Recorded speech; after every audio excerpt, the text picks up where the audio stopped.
Talk about the case of Russell Shoatz, Matt Meyer. Give us the background as Juan Mendez talks about just his condition in prison.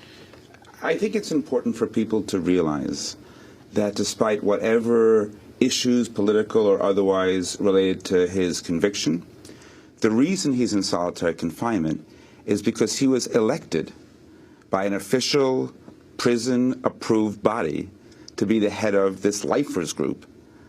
And it was because he was seen correctly as a key organizer, even amongst his fellow inmates, that he was put into the hole.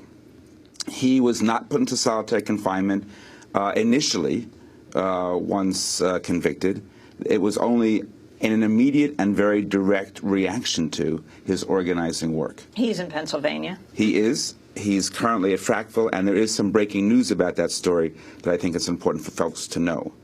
Just this last weekend, and we're still getting the information now, his lawyers are actually meeting with him via conference call today, he learned from the Program Review Committee that his attempts within the institution to get released from solitary into general population have been denied. Now, this has happened before, where he's asked and requested, but in fact, in the last 2 months, the prisons transferred him into a facility, the State Correctional Institution at Frackville, Pennsylvania, with the explicit and clearly stated purpose to move him into general population. They have a program for that called the Step Down Program. It's a 60-day program that he began in late September. And every 20 days in this Step Down program, prisoners, Maroon included, get review from the prison authorities. After 20 days, a very positive review. After 40 days, again, a positive review. And after 60 days, in a panel in front of this entire Program Review Committee, even some of the most conservative guards and people within the facility at Frackville said, you have done an amazing job, you have been fully compliant, you have acted in good faith. We give you a thumbs up.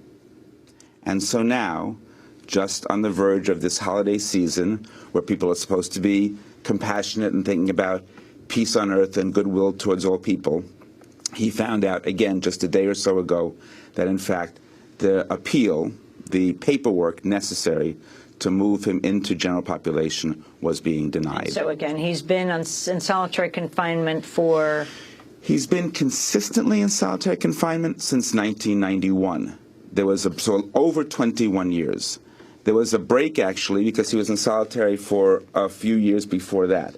But it's been consistent 23 hours a day locked down, 7 days a week since 1991. We're talking well over 20 years. Juan Mendez, you are the UN rapporteur. How do the authorities, from the federal authorities in Washington to the prison authorities, in this case, Frackville, you've looked at many other cases, though, respond to you? Well, in this case, they responded to me that his subjection to solitary confinement was because of his past history of violence and having escaped a prison and committed acts of violence. But those are things that happened way before, sometime in the 80s, I believe. So for me, it was clear that you know, whatever else he might have committed was included in his punishment, and that solitary confinement then becomes strictly a punitive measure. It may well be that Matt is right, that the real reason may have been his organizing, but that's not what the U.S. government told me. What they told me was that it was related to his crimes of violence, and I just don't find that persuasive. I don't find it justifiable. Once you're convicted and sentenced to a prison term, that should be the end of it. There shouldn't be any additional punitive measures, especially not punitive measures that are so cruel and inhuman and degrading as subjecting somebody to complete social isolation for so many hours a day, and many years at that.